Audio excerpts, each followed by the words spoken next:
El 24 de febrero de 2022 quedará para siempre grabado en nuestra memoria. Rusia invadió Ucrania y dio comienzo a una guerra que se ha cobrado miles de muertos y a la que no se le vislumbra final alguno. En estos 2 años, tanto los ejércitos como la propia guerra han evolucionado, humana y técnicamente. Cristian Villanueva, director de la revista Ejércitos, ha seguido y sigue desde el primer día el desarrollo del conflicto. ¿Cómo ha cambiado? ¿Cómo se han adaptado los dos ejércitos? ¿Hacia dónde va el conflicto? Lo vemos todo en el siguiente vídeo.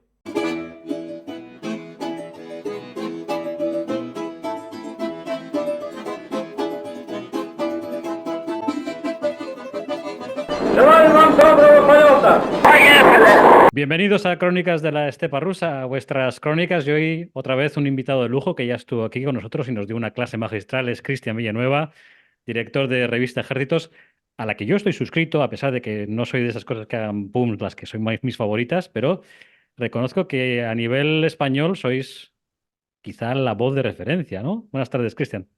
Hola, buenas tardes. Bueno, no sé si lo somos, pero desde luego trabajamos para intentarlo, ¿no? O sea, intentamos por lo menos ser independientes, que ya es bastante. Y dais la chapa todos los días, como aquí servidor, con este informe que si no lo habéis leído, por favor, es un trabajazo, ¿eh? Damos la chapa. A ver, el informe ya sabes que no tiene el objetivo de catequizar a nadie ni de convencer. Simplemente intentamos relatar los hechos, compartir con muchísimos enlaces y que cada uno saque sus conclusiones. Obviamente tenemos nuestras opiniones, pero cada uno es libre de hacer su interpretación, que de eso se trata. Ujú. Y a ver, ¿en qué punto estamos en la guerra? La pregunta del millón, ¿esto para dónde va? Pues la verdad es que ahora mismo no va a ningún sitio, es decir, ahora mismo vemos un estancamiento brutal, incluso a pesar de la toma de Avdiivka y de que el ejército ruso efectivamente esté avanzando, esté tomando más terreno en Ucrania, el ritmo de los avances sigue siendo muy, muy lento. Es decir, no vamos a ver una ruptura y un colapso del frente, ni como le gustaría a Medvedev un avance hasta el Dnieper o hasta Kiev, ¿no? Lo que pasa es que Ucrania está en una condición muy, muy comprometida ahora mismo. Está en una posición terrible por la falta, al final, de municiones y de suministros. Una vez se cortó la ayuda estadounidense, lo que queda es lo que estamos viendo a diario y lo hemos visto en Avdiivka, lo estamos viendo en Bakhmut, lo estamos viendo en la zona de Kremina, que no tienen munición para hacer una defensa verdaderamente efectiva. Es decir, incluso aunque tú en el ataque necesites a priori, suele darse por válido un 3-1 de ventaja, ¿no? Para un avance. Claro, aunque tengas los hombres para defenderte, aunque tengas una relación adecuada, además, si no tienes munición, no es tan simple como hacer un cálculo de 1-3, 1-5, 1-27. Es que si no tienes munición, difícilmente te vas a poder defender. Entonces, estamos viendo cómo cuando hay campo abierto de por medio, los ucranianos son capaces de plantear una defensa bastante más efectiva gracias al empleo, por ejemplo, de los drones, pero cuando el combate es urbano, cuando los rusos pueden avanzar a cubierto de edificios, por túneles, o cuando hay unas condiciones climáticas más adversas y demás, eso le está cierta ventaja a los rusos, asumiendo muchísimas bajas. Pero las bajas hasta cierto punto hay que darlas por hechas porque estamos viendo que no les importan. Y claro, el defenderse con drones en lugar de con artillería está muy bien y te permite, pues, en cierto modo, salir del paso, pero no es igual de útil o no en todos los aspectos. Es decir, el dron al final, si va con una granada PG-7 o suelta una granada de mano, el daño que hace es muy limitado. Por eso vemos que funciona muy bien, por ejemplo, contra los vehículos que están inmovilizados, incluso en marcha, para batir columnas, etcétera. Pero cuando los rusos avanzan dispersos con infantería, lo que necesitas es munición, a ser posible, de 155 y que sea capaz de actuar en un radio amplio. Ujú. Y eso no lo estamos viendo. Entonces, estamos en ese punto en el que Ucrania se está defendiendo como gato panza arriba, pero obviamente va cediendo terreno porque no tiene los recursos necesarios. ¿Cuánto va a durar la situación? No lo sabemos. Al final depende sobre todo de la ayuda exterior. Cuando hablamos, o cuando yo, por ejemplo, que sabes que me pongo más en el lado ruso y veo toda más información del lado ruso, veo estas imágenes de como la conquista de Avdiivka como una gran victoria. Explícame a uno que no sea nada, como yo, ¿hasta qué punto es importante Avdiivka? Bien, a ver, aquí hay que diferenciar siempre lo que es la parte puramente militar, ¿no? Que sería la parte táctica, la operacional, incluso la estratégica, de la parte ya más estratégico, pero ya más de la parte del relato, o sea, a otro nivel. Para los rusos, y más en un momento que estamos justo antes de unas elecciones, que no son elecciones decisivas, es decir, no hay ninguna alternativa a Putin, lo sabes bien. Lo que son más bien es unas elecciones plebiscitarias, o sea, para simplemente que la sociedad rusa demuestre el apoyo al Kremlin, ¿no? Entonces, en ese sentido, ahora mismo a Putin, al Kremlin, le viene muy bien lograr una victoria, la que sea. Entonces, desde el punto de vista del relato, tiene cierta importancia, sobre todo porque los ucranianos también le han dado importancia. Al fin y al cabo, es una ciudad en la que se venía combatiendo desde hace mucho tiempo.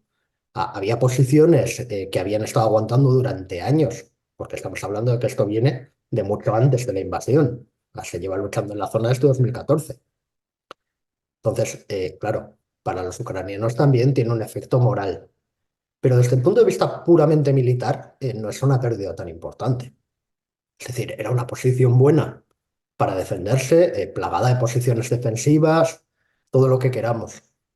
Pero estamos viendo que Avdiivka ha caído y el frente no ha colapsado. O sea, estamos viendo cómo Rusia ahora está intentando llegar a Severne, llegar a la Tosquina, a toda esta zona, a todas estas poblaciones que están pegadas literalmente. Si vemos el mapa, es que están al lado. Es decir, estamos hablando de recorrer 2 kilómetros, tres, cinco, y están teniendo enormes problemas para hacerlo. Por eso digo que el frente difícilmente colapsará. Lo que sí vamos a ver es cómo Ucrania va a seguir cediendo terreno.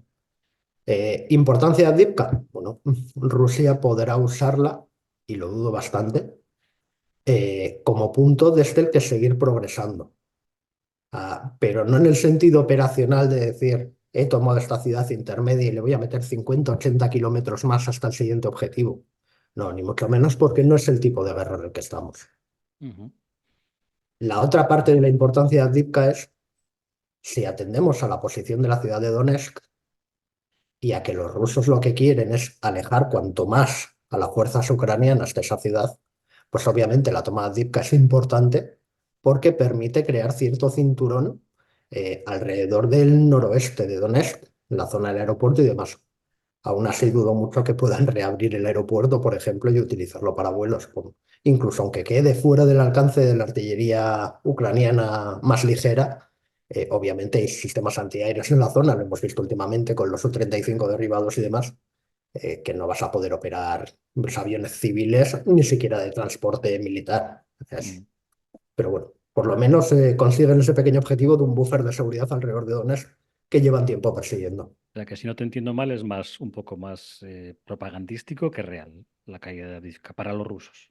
Hay mucho de propagandístico.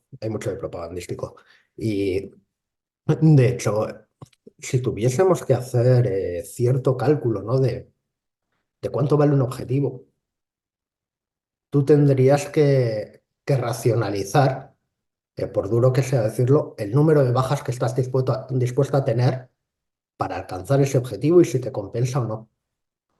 Ah, las cifras de bajas rusas han sido abrumadoras. Las desconocemos, o sea, la verdad es que las desconocemos. Pero lo que podemos deducir, por ejemplo, del bloguero que recientemente se ha suicidado y de otros testimonios, es que pueden haber sido unos cuantos miles. ¿A Rusia le interesa entrar en esa guerra de desgaste? Sí. En un contexto más amplio, el seguir metiendo hombres y sufriendo bajas para desgastar a Ucrania le interesa, sí. ¿Le interesaba perder 10, 15 o 16 mil hombres, y hablamos de muertes, no de muertos y heridos, por Avdiivka? Pues difícilmente. O sea, si tienes que hacer algún tipo de cálculo de coste-beneficio, pues diría que no. Ujú. Entonces Hablando, hay razones políticas ahí. hablando de este coste-beneficio, no sé si lo has visto, la entrevista que ha dado Zelensky con el periodista de Fox. Y Zelensky hablaba de un ratio de 1 a 5 con respecto de muertos, 1 a 5 respecto a los rusos. ¿Hasta qué punto eso es creíble? A ver, soy muy, muy escéptico con el tema de los ratios de bajas, porque el asunto no es, eh, claro, el ratio de bajas se presta a hacer análisis muy torticeros. En un momento concreto, y lo hemos visto, por ejemplo, en los vehículos, que en algunas fases de la batalla de Avdiivka podía haber sido de 13-1 a favor de Ucrania. Y en las bajas humanas puede que haya habido ratios parecidas. Pero eso pasa puntualmente. Una vez entran en otro tipo de combate, es decir, una vez con los rusos ya dentro de la ciudad, no digo que se invierta porque se irá favoreciendo a Ucrania, pero obviamente no se sigue manteniendo esa relación de bajas. Entonces, el cálculo real es muy, muy difícil de hacer y además, incluso aunque demos por hecho la buena voluntad, la honradez y todo lo que queramos, lo cierto es que tú no estás contando los muertos del enemigo porque no estás allí para hacer un recuento.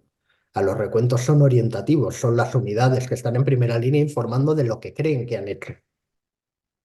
O se obtienen de forma indirecta en base, por ejemplo, a canales de Telegram, a mensajes, comunicaciones de radio que se han interferido, lo que queramos, y que te vas haciendo una composición del lugar del número de bajas que está teniendo el enemigo. Pero siempre es bastante dudoso. Fíjate todo el embrollo alrededor de las bajas en Bakhmut y de lo que supuso o no supuso para Ucrania el haber aceptado la apuesta del órdago ruso, ¿no? De meter allí carne de cañón a mansalva para desgastar a Ucrania. Ujú. Relacionado con Bakhmut está la figura de Sirsky. He hablado el otro día con María Sinovilla, que está allí en Kramatorsk, donde la gente, bueno, los soldados más o menos han aceptado de buen grado este cambio. Tampoco es que se metan en esas cosas de alto. Tú como experto más militar, ¿había razones para cambiar a Saluzny por Sirsky o por algún otro? ¿O Es realmente tú piensas que realmente Saluzny estaba quemado? si alguien no está quemado después de 2 años de Bueno, guerra en estas condiciones, dentro de todo lo que... vamos. De hecho, te quiero decir una cosa. Yo cuando vi el vídeo, cuando Zelensky le da la medalla a Saloni, Saloni le pega un abrazo diciendo gracias porque me has quitado un marronaco y encima gordo, ¿eh? Por eso lo digo, porque es que se le veía hasta aliviado. O sea, como decir de esto cuando los políticos dejan el poder y de repente rejuvenecen 20 años, ¿no? Ujú, Es decir, tenía que estar quemado y había soportado unas presiones enormes, porque al final, cuando eres el comandante en jefe, a ti te toca decidir y apechugar porque te van a dar por todas partes. Más allá de eso, es decir, lo que Saluzny había planteado respecto a la situación de la guerra y cuáles eran las posibilidades de darle un vuelco y demás, de depender de la tecnología, etcétera, en lo sustancial lleva razón. Lleva razón. ¿Es un visionario capaz de aportar un plus respecto a esto? Pues difícilmente. Difícilmente, porque además esto no es... O sea, en la guerra siempre hay cierto lugar, por eso se habla de arte militar y no de ciencia militar. Bueno, los rusos sí hablan de ciencias militares, ¿no? Pero en general hablamos de arte, porque aunque muchos sean cálculos, hay un espacio para el genio. O sea, siempre hay un espacio para el factor humano. Pero claro, el espacio para el factor humano también se tiene que dar. Es decir, y estamos en un momento en el que el estancamiento en esta guerra al final responde a factores estructurales.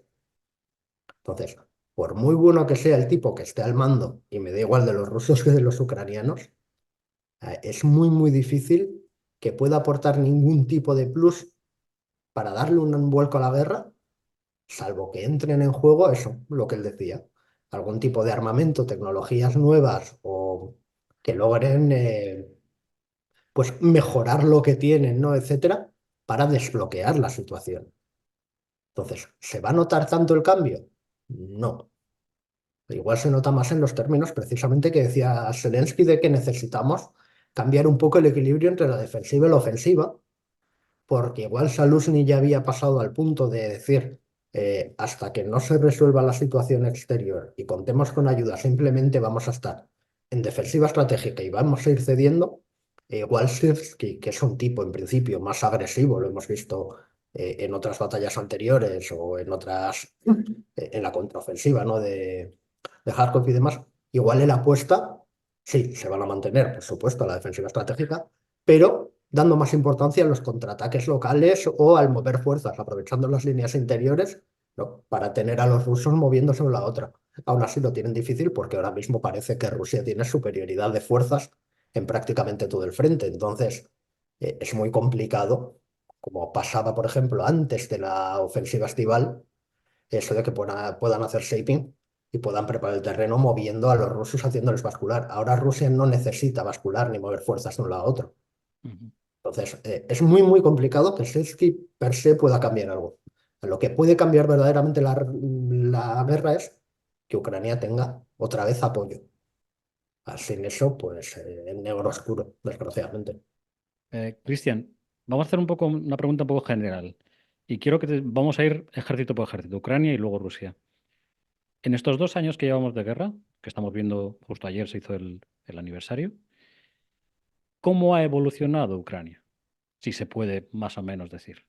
¿Cómo ha evolucionado? Obviamente, Como el ejército, no como el país, ¿eh? obviamente el ejército se ha profesionalizado. Es decir, se ha aumentado el adiestramiento, ha crecido muchísimo en tamaño, de ahí el número de brigadas que tiene ahora, que no se parecen nada del inicio de la guerra, ¿no? Después de sucesivas movilizaciones. Ha acelerado algo que venían haciendo desde 2014, que es la implantación de armamento, pero también de tácticas, técnicas y procedimientos propios de la OTAN. Ha venido haciendo una apuesta brutal, por ejemplo, en el tema de la drónica. Además, hemos visto desarrollos propios tanto por parte de todas esas organizaciones, asociaciones de voluntarios y demás, y empresas locales que se dedican a los drones aéreos, como desarrollos navales. Hemos visto, eso es algo que antes de la guerra no habían hecho y que en un plazo relativamente corto han conseguido explotar con mucho éxito.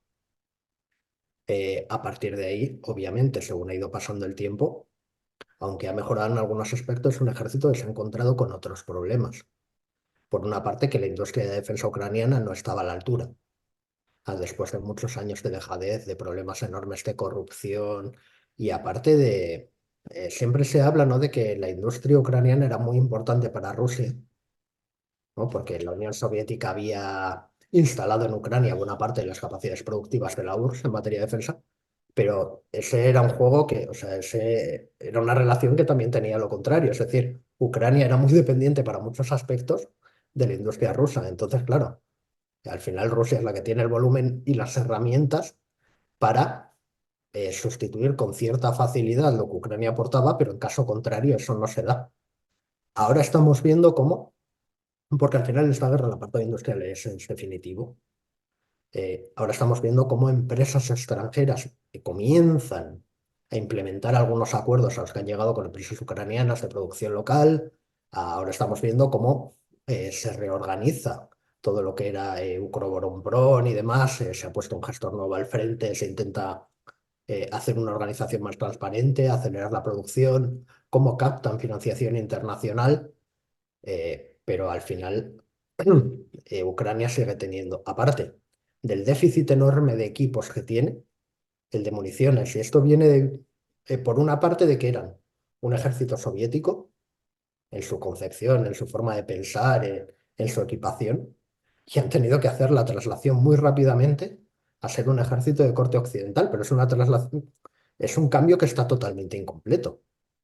Es decir, de hecho, muchos de los sistemas, plataformas que siguen utilizando, siguen siendo porque los hayan capturado a los rusos, porque sean donados por sus socios o porque sean de lo que les quedaba que han conseguido sacar de almacenes y devolver el servicio, siguen siendo sistemas soviéticos.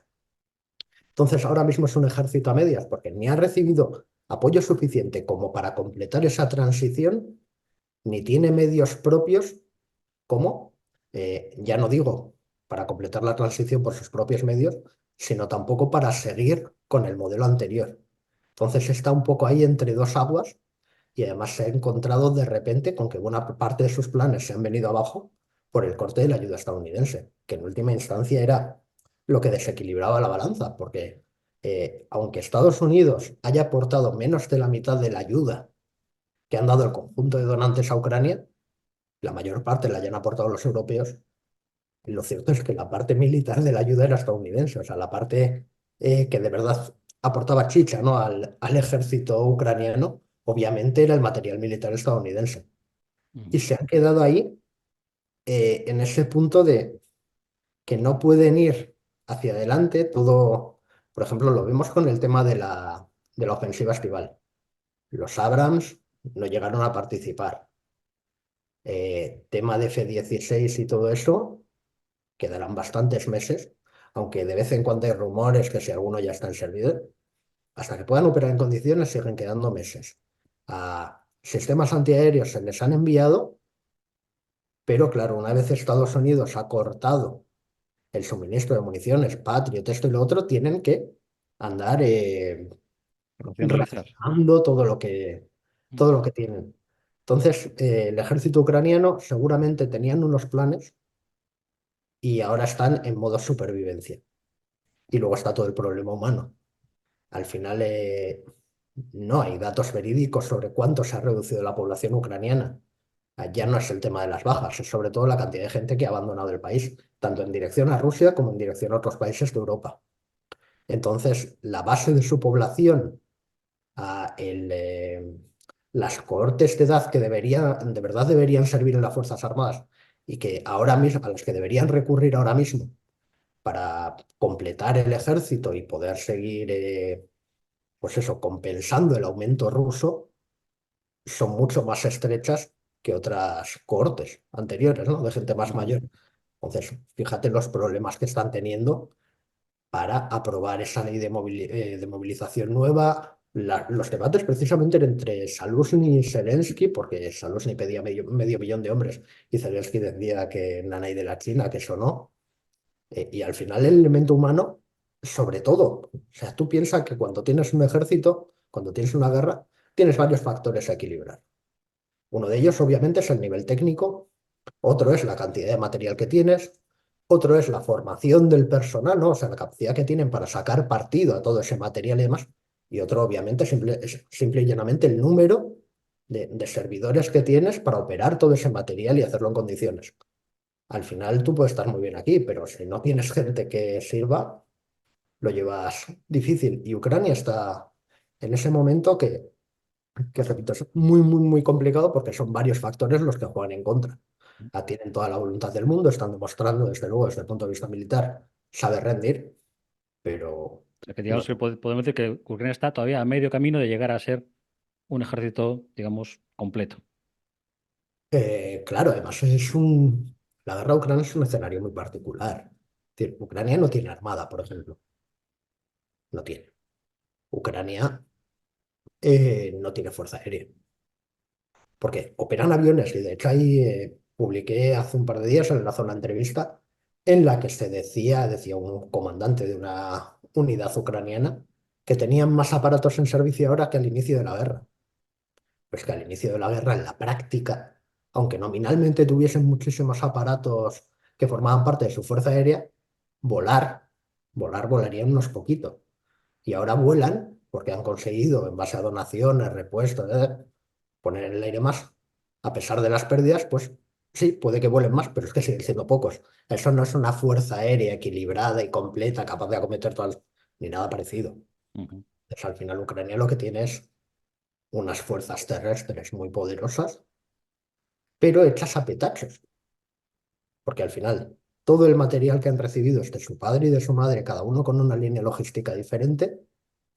La formación, por mucho que sea más o menos homologable, sigue siendo deficiente y además a cada unidad se le ha dado en muchos casos en un país diferente, ¿no? Entonces, son muchos elementos que generan rozamiento y que dificultan que el conjunto funcione como debe. Ujú. Aún así, obviamente, aprenden y mejoran vemos constantemente cómo las unidades siguen recibiendo formación en el oeste del país, cómo intentan avanzar, por ejemplo, algunos de los problemas que se habían visto en el primer año de guerra, ¿no? Sobre todo que parecía que no sabían operar a nivel más allá de la compañía, a todo lo que era batallón, y ya no te digo brigada, aquello eran ciencias ocultas, pues porque generar una unidad de ese tipo que esté cohesionada, coordinada, que la gente se conozca, que sepa operar en condiciones, lleva mucho tiempo Ujú. y no habían tenido ese tiempo. Tú puedes crear unidades, pero obviamente de crearlas, a dotarlas y adiestrarlas. Pero bueno, siguen progresando, claro. Ujú. Incluso para una persona como yo, que tiene poca idea de esto militar, en el lado ruso sí se ha visto una evolución muy grande, ¿no?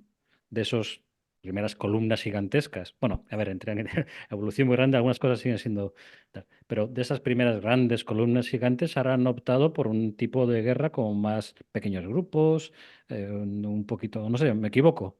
¿Cómo ha evolucionado Rusia? En el caso de Rusia, claro, el tema de la invasión, primero hay que tener en cuenta qué es lo que querían hacer. No me cansaré de repetir que toda esa movilización de su ejército, esos 150, 190.000 hombres que habían situado alrededor de Ucrania, esos 4, 5, 11 ejes de avance, eran, esa era la finta. O sea, el golpe definitivo tenía que haber sido la toma de Hostomel, a desembarcar unidades aerotransportadas, llegar rápidamente a Kiev, descabezar Ucrania y a partir de ahí tomar el control del país sin resistencia. Y además, es decir, lo que pasó, por ejemplo, en Kherson, con unidades que no eran del ejército entrando y demás de Rosguardilla. Todo eso te demuestra que no estaban pensando en tomar un país mediante una guerra de alta intensidad, sino de forma rápida y bastante. Tenía que haber sido algo fácil. Entonces, tampoco se puede tomar como punto de partida del ejército ruso lo que vimos en las primeras semanas de guerra, porque no se habían preparado para eso. A partir de ahí, cuando tuvieron que demostrar su habilidad para hacer lo que se supone que el ejército ruso, el ejército soviético anterior mejor sabía hacer, que eran las operaciones combinadas, los avances en profundidad, el movimiento de grandes unidades y demás, todo eso demostraron ser totalmente incapaces de hacerlo. No tenían la formación, no tenían los medios logísticos, no tenían las comunicaciones, no tenían nada de lo que hace falta. A su fuerza aérea no fue capaz de dar cobertura en ningún momento a las fuerzas terrestres. Hubo mil y un fallos. Además, el sistema basado en BTGs, ¿no? En unidades de tamaño en batallón, que utilizaban al principio, de esos unos 400, 800 hombres, tal y cual, estaba muy bien. Estaba pensado como fuerzas casi medias para operar en el extranjero cercano de Rusia, pero en operaciones no de alta intensidad, sino de estabilización, pacificación, todo lo que queramos, pero no era el adecuado para una guerra de este tipo, y se demostró. Los BTGs no tenían apoyos de fuego, los BTGs no estaban coordinados entre sí, los BTGs, en cuanto perdían, o sea, tenían 10 carros por BTG, en cuanto perdían 3 o 4 o 5, se quedaban sin ninguna contundencia, sin ningún argumento, ¿no? Para seguir rompiendo defensas ucranianas o seguir avanzando, etcétera. Entonces,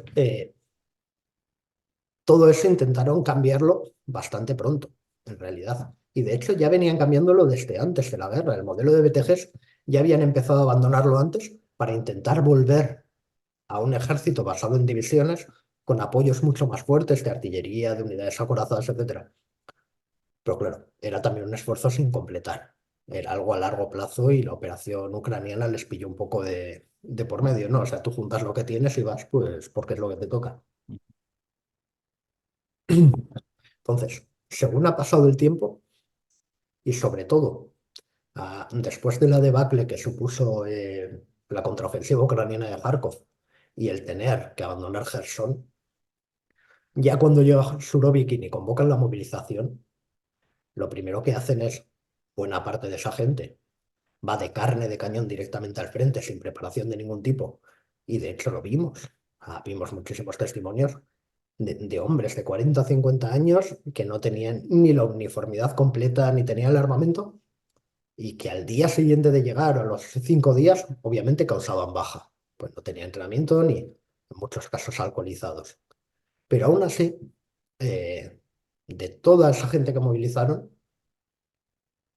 una buena parte la fueron entrenando a más largo plazo para generar unidades nuevas, porque además es muy gracioso, salvo las unidades, bueno, gracioso, ya me entiendes, salvo las unidades profesionales como las VDV, Infantería de Marina, lo que vemos de los rusos es como unidad que queda laminada, unidad que desaparece y se sustituye por una nueva. Es decir, las unidades profesionales como la 155 y demás, estas, sí, estas pasan al periodo de descanso y reconstitución y luego vuelven al frente, con efectivos nuevos y medios nuevos.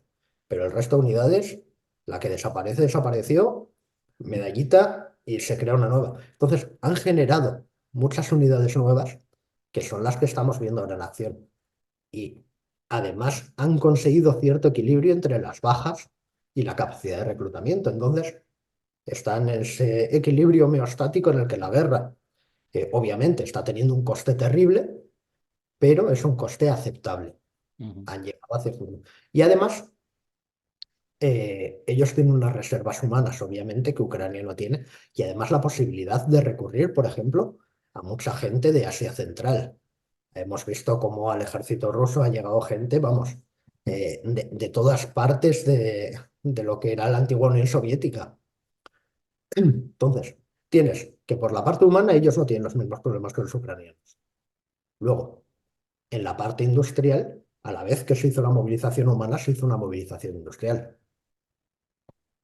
Sin ser equipos de alta tecnología, han conseguido también llegar a cierto equilibrio entre la capacidad que tienen de sacar equipos de los depósitos ingentes que habían heredado de la Unión Soviética y devolverlos al servicio,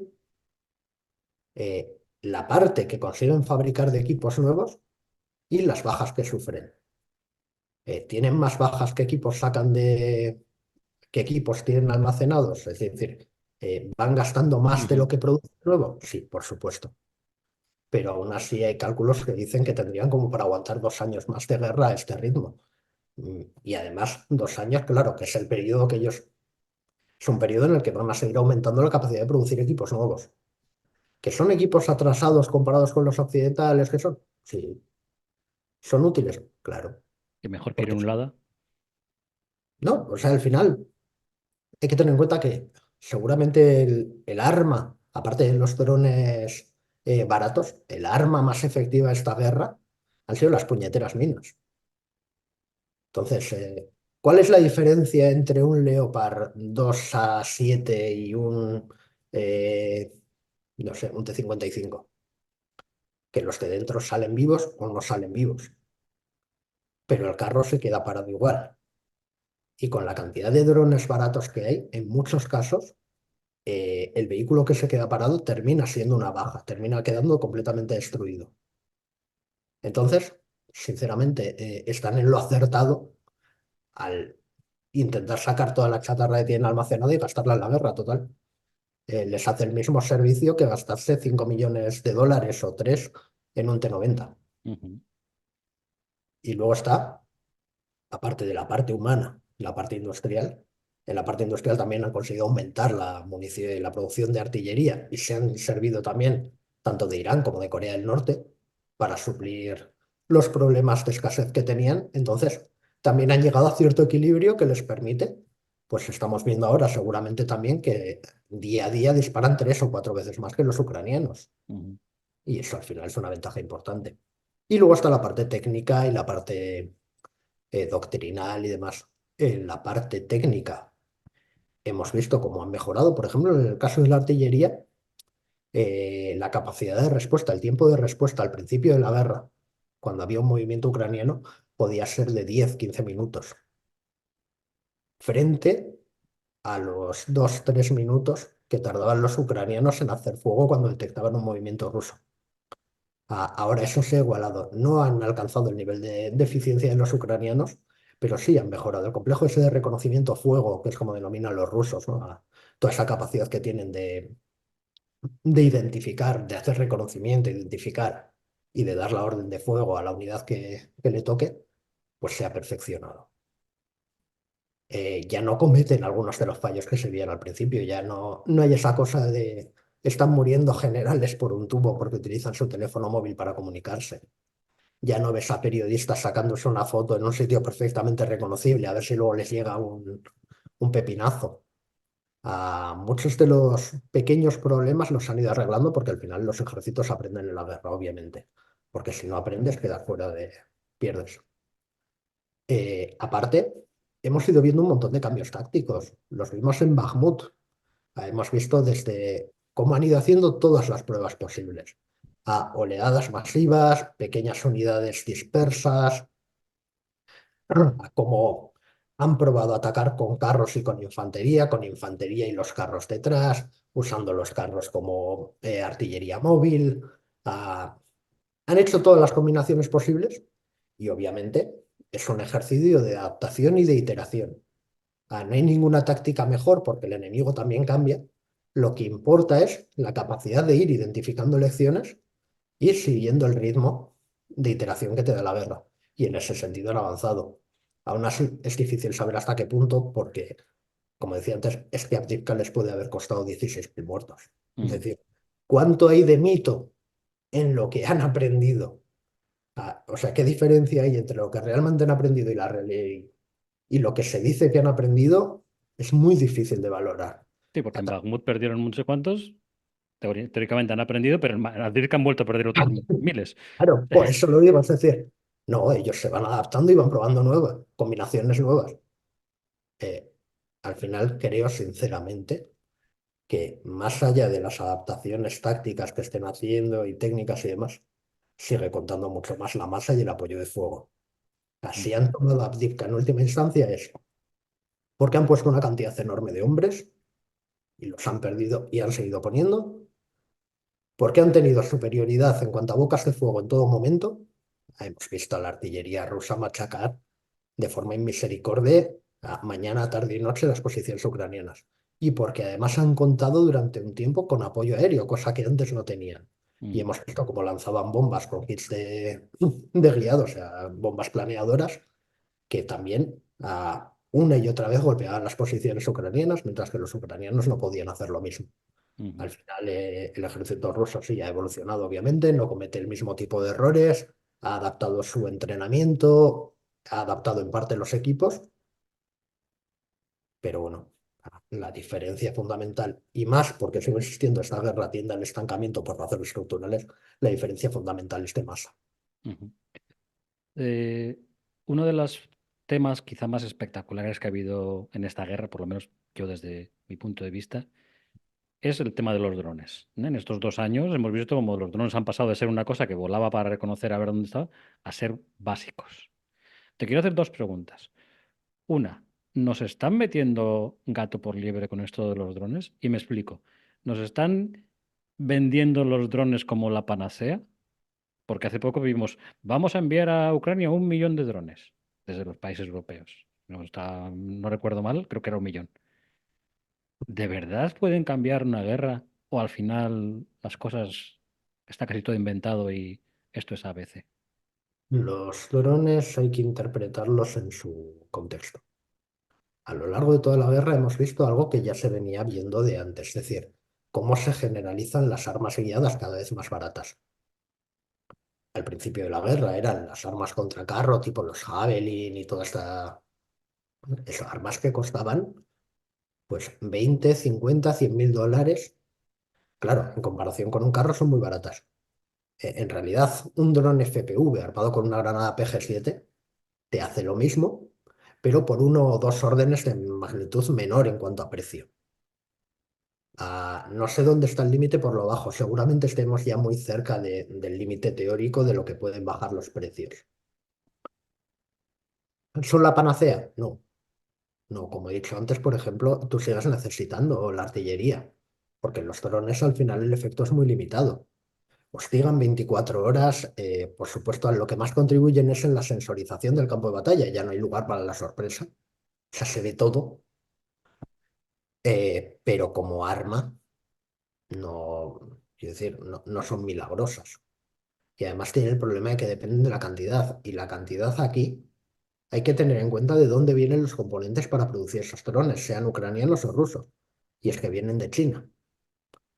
Entonces, también juega en este caso en contra de Ucrania el hecho de que China esté dando preferencia a suministrar a Rusia los componentes en lugar de a Europa o a Ucrania. De hecho, están teniendo muchos problemas para cumplir con lo que esperaban en cuanto a producción, porque está costando. O sea, lo vemos aquí. Si tú intentas ahora comprar los componentes por AliExpress, esto, lo otro, por otro tipo de vías, ya te enfrentas a problemas serios para encontrar algunas cosas. Entonces, los drones han cambiado la guerra. Los drones te ofrecen una posibilidad, o sea, una relación de coste-efectividad que seguramente no te ofrezca ninguna otra arma, pero hay que tener en cuenta también que su capacidad es limitada y su tasa de éxito relativamente baja. O sea, seguramente solo entre el 5 o 15% de los drones que se utilizan, hablo de los de ataque, tengan éxito. En el caso de los de observación y reconocimiento, la esperanza de vida de cada dron es limitada. Entonces, al final, si ves en el mismo ciclo de guerra industrial, que hace que los drones por sí mismos no cambien la guerra. Lo que cambia la guerra es la capacidad de producirlos y utilizarlos, no el dron per se. Ujú. Porque llegado el caso te daría lo mismo. Es decir, si en lugar de tener ese millón de drones tuviese 5 millones de disparos de 155, harías lo mismo o mejor a Casi los casi drones. preferirías los disparos. Casi casi. Pues si tienes cierta precisión y capacidad de utilizarlos, yo apostaría por el 155, claro. El dron sigue siendo en principio más barato un dron que un Ujú. disparo de 155, ¿no? No necesitas una pieza de artillería para utilizarlo. Es decir, tienes que mirar todo el conjunto. Pero quiero decir que en la guerra sigue habiendo diferentes formas de llegar al mismo resultado. Entonces, ¿los drones son revolucionarios? No. Los drones per se no son revolucionarios. Ah, la guerra ha cambiado por muchas razones. Los drones te introducen un componente revolucionario, pero en un contexto más amplio. Ujú. Es decir, por ejemplo, si Ucrania tuviese una fuerza aérea como la estadounidense, quién es el guapo que iba a salir a usar drones o a mover una columna de carros? ¿Tú qué prefieres contra una columna de carros rusos? ¿Tener dos docenas de infantes armados con drones con granadas FPV o tener una unidad con A-10 que se tiren contra los carros? Aquí tengo que decir que la 10, ¿no? No, no, no, pero Lo digo, como no tengo mucha idea, pero supongo que el avión, ¿no? eh, por ejemplo, claro, es decir, es que hay que interpretar la guerra a Ucrania en el contexto tan particular en el que se está librando. Ah, si los drones fuesen la panacea, Ucrania no pediría F-16 ni Taurus. Ujú. No, no. Sí. Para ganar la guerra hacen falta muchas otras cosas. Aún así, los drones están permitiendo una defensa que a falta de artillería, pues están haciendo con relativa solvencia. Ujú. Y siguiendo, y para terminar con el tema de los drones, nos hemos visto, y además creo que ha sido una gran sorpresa para todos, el uso de drones navales contra la flota del Mar Negro, o lo que queda de la flota rusa del Mar Negro. ¿Hasta qué punto? Sí, son muy efectivas, muy efectistas, muy espectaculares. ¿Tienen influencia real en la guerra o es algo que, bueno, es un, digamos, un apéndice que está ahí? ¿Tienen influencia real? Sí. Sobre todo por la relación de costes, por lo que decía. Es decir, te estás arriesgando a que un buque de guerra que puede costar cientos o miles de millones de euros pueda sufrir daños, pueda ser alcanzado por algo que cuesta 1 o 2 millones, o incluso menos. Pero claro, un misil también cuesta eso. Es decir, los drones son una amenaza brutal, pero no van a acabar con las armadas. Simplemente las armadas van a tener que adaptarse. Y en eso estamos. Y el problema es que nos estamos adaptando tarde. Ah, y aquí hay que tener en cuenta que, por ejemplo, un dron aéreo, incluso un dron FPV desde 500 euros, teóricamente te puede dejar de fuera de combate un F-100. Basta con que le dé con la granada al radar, al Spy 1D, para que al final, aunque el buque pueda moverse y pueda disparar, tenga que quedarse en puesto porque sin el radar no haces nada. Ujú. Entonces, claro, si piensas, creo que la F-105 rondó los 1.000 millones de euros. 1.000 millones de euros, 500 euros. Ujú. Sí, que Claro, le puedo lanzar 25 si hace falta. 25 y 25.000. Y sigue saliéndote la. Entonces, hay un tema ahí de saturación y de ventana de vulnerabilidad que hay que solucionar y que no estamos solucionando. Hemos visto cómo ahora, por ejemplo, la fragata Canarias se va a ir de misión después de instalar una serie de equipos por parte de empresas españolas. Pero las pruebas que se han hecho para validar esos equipos son pruebas falsas. Es decir, se han utilizado drones Autel, drones Parrot, que funcionan en frecuencias comerciales y que se parecen como un huevo a una castaña al tipo de drones que vemos en condiciones reales de combate. Si hubiesen tenido que validar los equipos ante una manada de drones, ¿no? Entre 4 o 5 droneros controlando cada uno un dron que vienen desde diferentes direcciones, velocidades, alturas, que utilizan frecuencias que son distintas de las comerciales, etcétera, dudo mucho que hubiesen conseguido tumbarlos todos. Entonces, todavía estamos en ese momento de aprendizaje primero, de ser capaces de simular la amenaza. Ujú, Y una vez seamos capaces de simularla, pues de encontrar las formas de contrarrestarla. ujú, Esto pasa lo mismo, salvando las distancias ya no es un buque de guerra, porque el buque de guerra le pueden venir los drones por agua, incluso submarinos, por aire, etcétera. Pero es que esto mismo cada vez más te lo puede hacer un grupo terrorista en medio de una ciudad como Madrid. ujú.